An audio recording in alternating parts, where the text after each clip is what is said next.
Well, it's great to be back in Miami Beach. It was really bad weather in Tallahassee all day yesterday. I know there was some stuff all around the state, and it's a little bit rainy, but we bring a ray of hope to make sure that we're going to do everything we can in this legislative session to keep Florida on the right track. And there's a lot of different things that we've been working on that we'll continue to do, that we've been able to highlight. I mean, one, I'd like to point out that you look at what's going on in Washington with all the amount of debt that they're racking up. You know, we've paid down 25% of Florida's debt just in the last 5 years. So our debt's going down, it's going up federally, and your share of the national debt as a U.S. citizen is over $100,000 per American. Your share of Florida's debt as a Florida resident is about $600. And so, you know, not that you'd ever be forced to pony that up and pay it, but if worse came to worse, like we would be able to handle this in like a day, right? So that the liabilities, everything that you look at these other states, we've done it well. We're going to continue to cut taxes. We're going to continue to make sure that we manage the budget well. We're also going to continue to ensure that we're investing in things like education. Our education is ranked #1 by U.S. News and World Report. Part of that is because of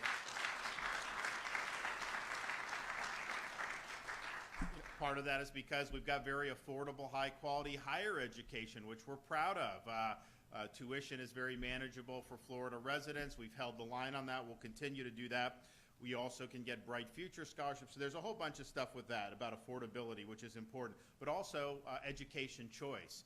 Here in Miami-Dade, you have more choice than probably anywhere in the country. Certainly for an urban district, it's not even close when you have the choice within the school districts, the charter schools, the private scholarships. That's really empowered parents, and it's allowed us to produce much better results. So we're going to continue to do that. In my budget, you know, I called for an even bigger increase in salaries for teachers in Florida, $1.2 billion. We did $1 billion last year. No one's ever been able to do that much money. Since I became governor, we've now done a lot, and we'll continue to do that. We know it's important. We also are going to continue to do what we've been able to do for environmental restoration. If you look, I was out in the Everglades agricultural area a week or two ago, where we actually started having water flowing through one of the stormwater treatment areas. That was a pipe dream 10 years ago. Now you're seeing all this stuff. You're seeing water moving like God intended. And so that's important. We're going to continue to do it. But I think of all the things that, you know, that we've done well, one of the things I kept being reminded of is the fact that we really take pride in being a law and order state. We take pride in being a state that supports the people that wear uniforms, and we take pride in maintaining public order and making sure that people have good quality of life to be able to live their lives, to be able to raise their kids if they have kids, to be able to retire in peace and tranquility. Those are things that are all really important. You're not seeing that in many parts of this country, unfortunately. And when people had flooded into Florida over these last many years, I've talked to so many of them that just did not feel that their public officials were keeping their communities safe. I mean, you know, you look at places like San Francisco where you can rob the stores blind and they don't do anything. I've met people who've moved to Miami Beach from San Francisco who had their homes broken into, and the perpetrators weren't prosecuted. Even though they were caught, they weren't prosecuted. How is this supposed to be happening? People are, sometimes when they're charged for crimes, they just get released back onto the street, and it's like a revolving door, and that really causes the quality of life to collapse. And we've seen once great areas in our country really have some of the worst times that they've ever had. So you can look around there, know what has failed, and know where we have to go as a state. And one of the things that I saw in these areas, and that I think people here are familiar with, is how the homelessness and the drugs and the crime have just really made it miserable for just law-abiding people in many of these parts. You can go to like Los Angeles, and like there's just like tent cities are everywhere on the sidewalk, on public areas, and it's not something that you can actually have a vibrant society when things like that are happening. And so we're here today. The legislature is considering doing something to just ensure from a statewide perspective, we're not going to let any city turn into a San Francisco. Not on our watch. We're not going to let that happen. We're going to have protections for people.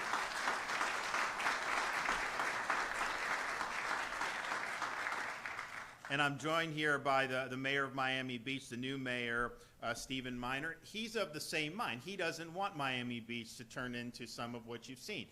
We understand the policies that have led to that. And I think the thing about it is, if you look, we're the third most populous state in the nation, but we don't have any of the 10 highest homeless for cities. Those are primarily congregated on the West Coast, places like LA, San Francisco, Oakland, Seattle, even Denver as you get into the Rockies. Of course, New York City has that. And the question is why those? It's policy. It's the policies that are creating this type of an environment. And in fact, we had over the last 10 years, homelessness has gone down in Florida. It's gone up in some of these other states.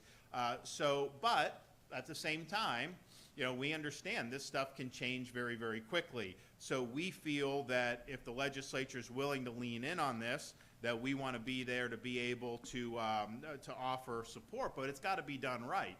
It's got to be done in ways that is focused primarily on ensuring public order, ensuring quality of life for residents, ensuring that people's property values are maintained, ensuring that businesses are able to operate unobstructed without these problems bleeding in. So today I'm here to say that we are going to work with the legislature. I don't know that they have a product that's final that is going to pass muster quite yet, but we're going to work with them to ensure that whether you're in Miami Beach or whether you're in Miramar Beach up in Northwest Florida, whether you're anywhere in between, that we are going to keep our streets clean, we're going to keep our communities safe, and that will require at least some of the following measures. We need to prohibit camping on all city streets, sidewalks, and parks. We just can't live like that in the state of Florida. We will create, and look, it's not going to be an issue here in Miami Beach with your mayor. We'll work together to ensure the streets, but not every local government may agree. I think most will, to be honest with you, because I think people have seen the problems in other parts of the country. But you never know down the road. So you do need to have the ability of the state government. They have to have tools to be able to ensure that these rules are being complied with. And that's very important for that. I am open to providing financial support for communities for things like sheltering, also for things to try to address some of the mental health problems that we see with people on the street. I think that's totally something that we can agree to do to be able to help deal with some of the problems of this, as well as the substance abuse. And that was the thing, when you're walking the streets of San Francisco, I don't know if any of you have had a chance to do that recently. I actually did it over the summer.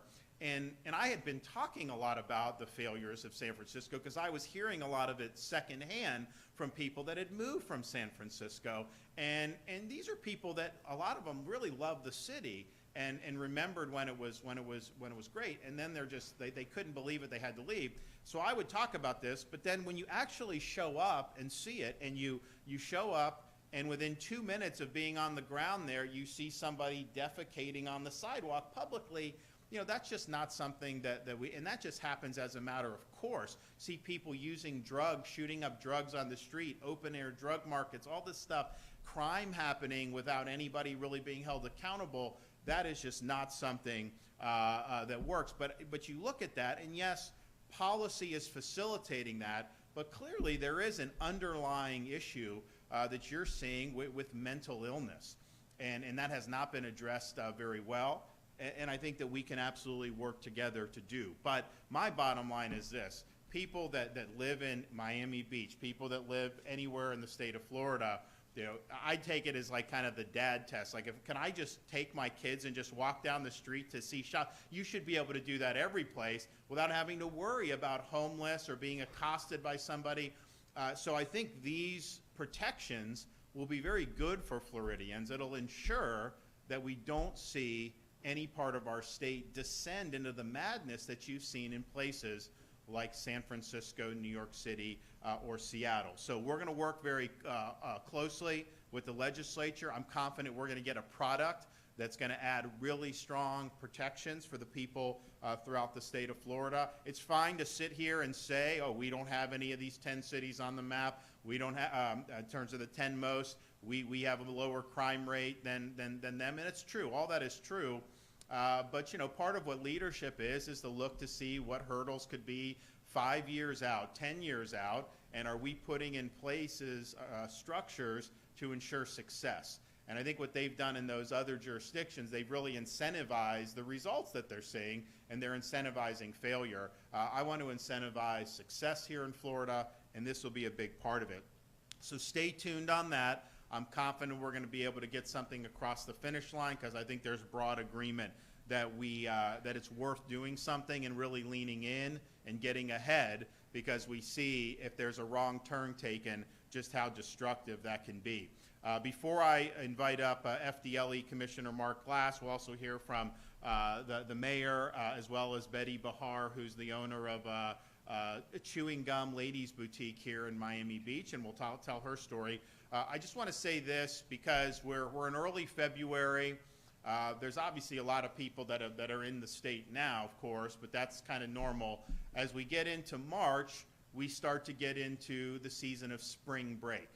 And I've told the mayor proactively the state will provide resources that the city here needs to be able to ensure that spring break does not turn into some melee.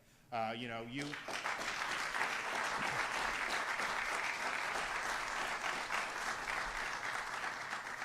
people come down and enjoy themselves, a variety of different ways you can do that, of course. You know, we have a lot to offer in this state, and we're proud of that. But we're not going to let the streets be taken over. We're not going to let the residents who live here have their quality of life diminished. We're not going to allow businesses to be hurt by public disorder on the streets or any of this type of activity that we have seen in recent years. Now, we sent a lot of people to Miami Beach to help with Highway Patrol, Florida Department of Law Enforcement. But I'm here to just say, you know, these are resources that are available now, and we want to get ahead of this because we don't want it to happen and then have to come in and stop it. We want it to just be a smooth period of time for people to be here. You should not even really know that it's spring break or not because things should be orderly. So we'll have resources at both Highway Patrol and Florida Department of Law Enforcement. We'll be working with not just Miami Beach, but wherever in the state, although we know that we had some really serious incidents that we had to deal with here in the last couple years. So that's my pledge. We're pledging full support on it. We don't want to have a situation where it's not safe to be in a given area. Businesses can't function. You're having to close early or all this stuff. That's not what this is about. So the safety and the well-being and the quality of life of our residents is our first priority. And if people want to come and visit, that's great. But you got to do that in a way that is, I think, conducive to everybody's quality of life. So stay tuned on that. Hopefully we'll do like we do with hurricane, have a lot of preparations and not have to use most of it. But we're going to be here to do what we need to do. So all right, I'm going to have some folks come up. So first we're going to have Mark Glass from FDLE.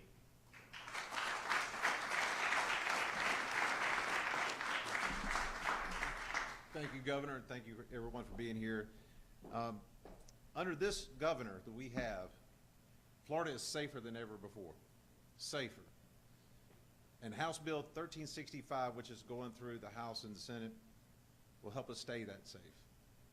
Citizens living near homeless camps and people visiting businesses near the homeless camps, by proximity, become more vulnerable. House Bill 1365 makes all our citizens safer by ensuring security is present at homeless camps and prohibiting alcohol and drugs. Governor, in Florida, you and our legislators make it possible for law enforcement to stay proactive in these areas. And that is why Florida has experienced one of the largest decreases and homelessness across our great country. We are so fortunate to live in a law and order state. And once again, Florida is a national leader in safeguarding the prosperity of our citizens. Thank you, Governor. Thank you.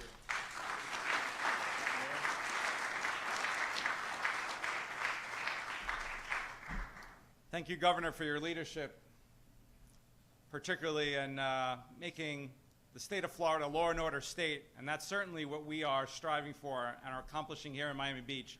This is a law and order city, and our commission is steadfast in making sure that continues that. And I've spoken to the governor, spoken extensively with his team, and the commitment is unwavering to make sure that we have the resources, no matter what, including spring break, to make sure we don't see the same issues.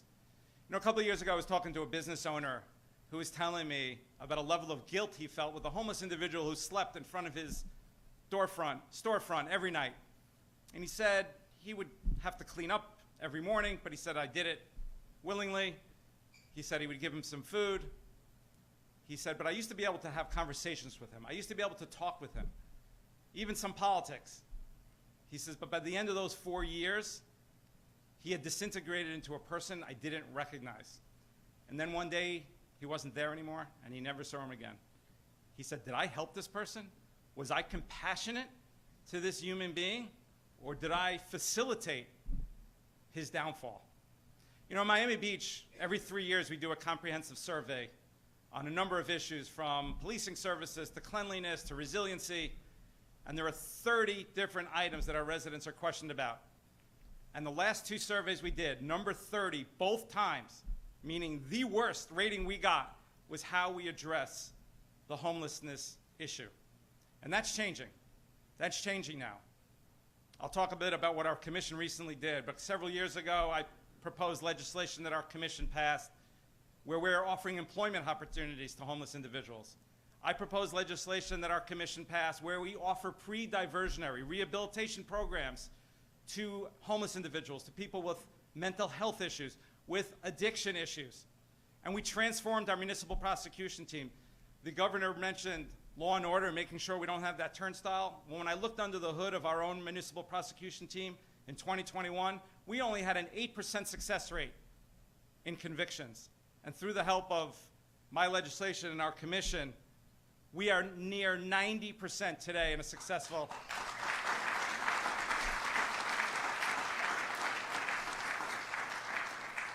And it's not just the number. Our residents are telling us they see the difference. Our businesses are telling us they see the difference on the street. And I'll tell you a quick story why it's also a compassionate issue.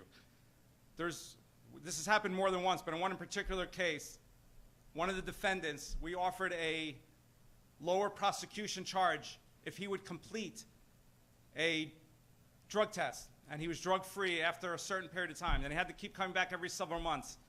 And he told his defense attorney and our prosecutors he had not been drug-free for over 10 years, and now he was getting his life back together. That is compassion. Our commission in October passed very strong and I believe compassionate legislation.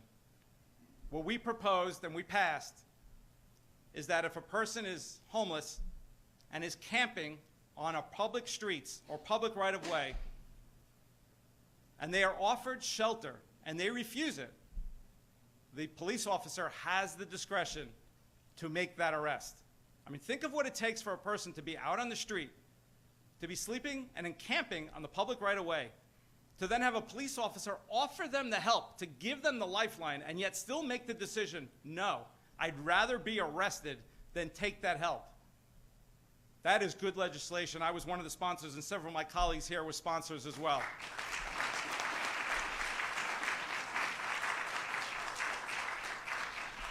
Thank you, Governor, for your support. I do want to just take the opportunity to particularly name my commissioners who are here. Commissioner David Suarez, Commissioner Laura Dominguez, Commissioner Tanya Bott, Commissioner Alex Fernandez, Commissioner Joe Magazine. We're a team. We do things together. No one person can accomplish alone, and it's really a privilege. But also, as much legislation as we can pass, we still need our law enforcement out there, our Police Chief Wayne Jones,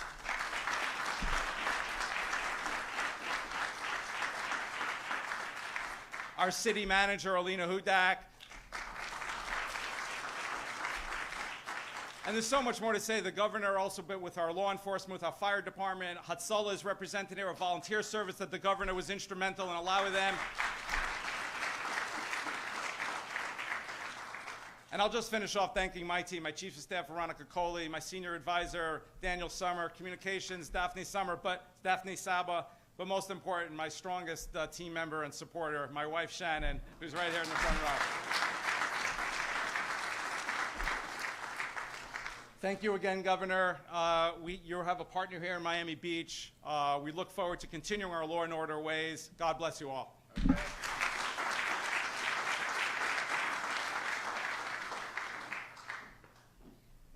Hi guys, I'm Betty Bihar. I was born here. I've been in business for 39 years, and I have so many things to thank the governor for. First of all, we survived COVID, thank you. And we had to reinvent ourselves, and we did. And every day we're on a street where people walk, families walk, people walk, everybody walks there. And when we had the homeless issue, it was not safe. There were people with mental issues and many, many, many stories. And I see such a difference. It's safe to walk now. And I so appreciate that you protect our police department, because that's so important to me. And we're still in business after 39 years, thanks to you. Thank you. Thank you, guys.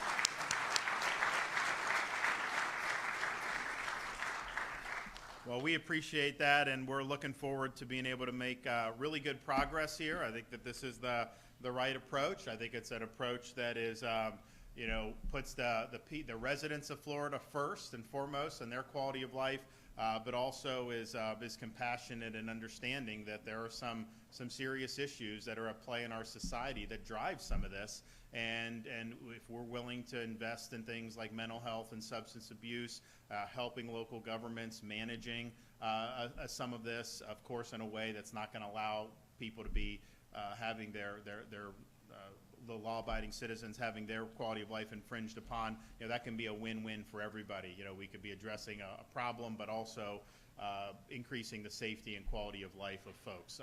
Also, just want to make a couple comments.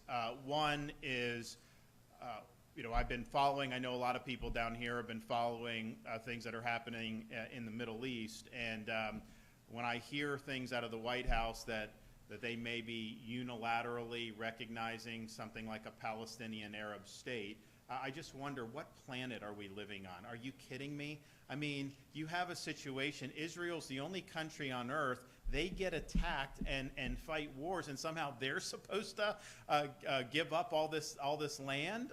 This has been going on since the late 1940s. It's the same song and dance. The fact of the matter is, they were attacked on October 7th.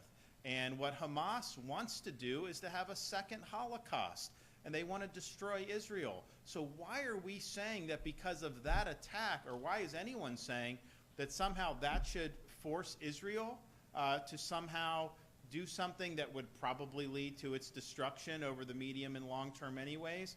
I just think it's ridiculous, and I think it just shows an ignorance of history. I think it shows an ignorance of going back thousands and thousands of years of the connection of that land to the Jewish people. So I've been proud as governor. When I ran, I said we would be the most pro-Israel state in the United States. We have fulfilled that promise in all that we've done.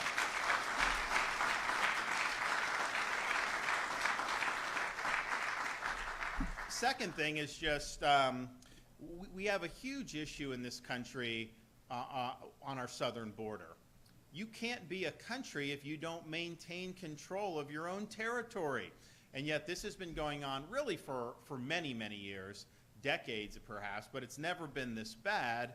And they have now unveiled a piece of legislation in Washington, and I think people are starting to point out, what a farce it is to basically say that You only shut the border down once 5,000 people a day come illegally, which is about 2 million a year. So that's basically legalizing illegal immigration. And there's so many other things that are wrong with it. But I just think taking a step back, what it shows me is it just shows me the contempt that these people in D.C. have for American taxpayers. I mean, the amount of money they want to send all around the world, the amount of money that they're saying that they're going to use for border, but it's really going to go to facilitate more of the problem. I just think the whole thing is a farce. The fact of the matter is the president has the authority to secure the country's border. You don't need a new piece of legislation to do that. Just do it. And if you did it, I think a lot of people would be pleasantly surprised that you did it. But what this is just another dog and pony show out of Washington. It will not solve a problem. It will just exacerbate the problem even further. And so I don't think it's likely has much of a chance. But, you know, you never know with the folks that we've got in Washington, D.C. nowadays. Okay, anybody have any questions? Hey, how are you?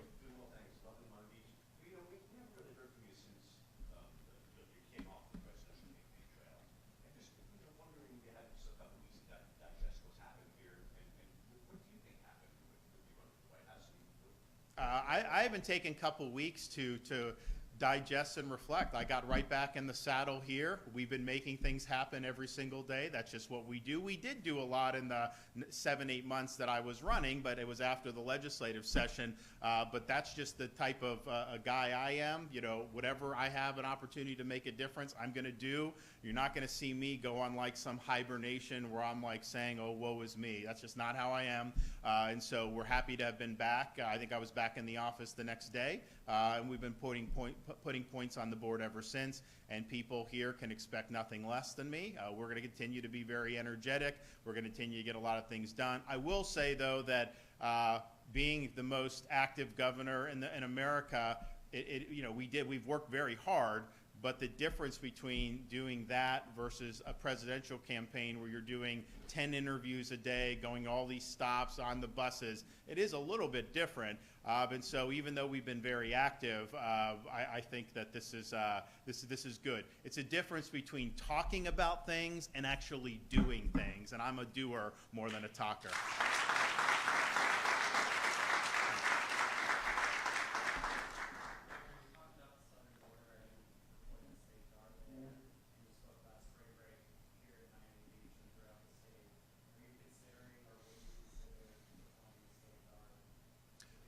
We'll have to see. I mean, I'll talk to the mayor here. I mean, there's probably a handful of spots that I think that this is the one that's been the most concerning over the last couple of years.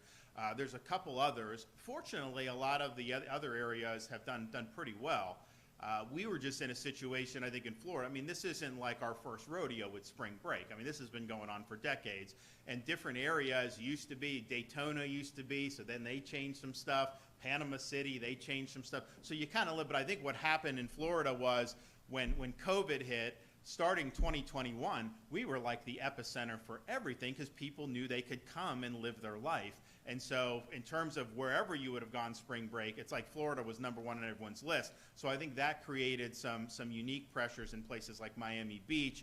But bottom line is we've got a lot of communities that have dealt with this for a long time. We want to be helpful at the start. And we will process any request for support. I will say we had a lot of Florida Highway Patrol that have been very, very helpful. Florida Department of Law Enforcement. If there's other agencies that need to pitch in, we're open to that. But I would say those will probably be the two main agencies that will help. And I think we can get ahead of it on the front end so that you can come, but you're not going to be able to do some of the things that have been happening. And if that's made very clear at the front end, I think it's going to be much smoother for everybody. Glenna.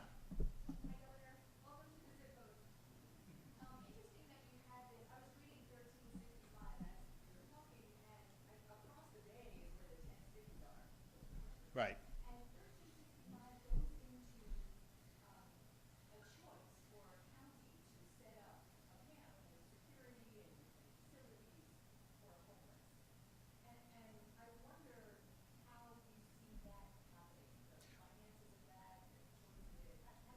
Well, I don't know that we've necessarily embraced those particular provisions. I think we've laid down our marker is we're going to protect Floridians and their quality of life, their freedom, the public order, and their businesses from having homelessness, crimes, and drugs impinge on that. And that's what we have to do. That is number one.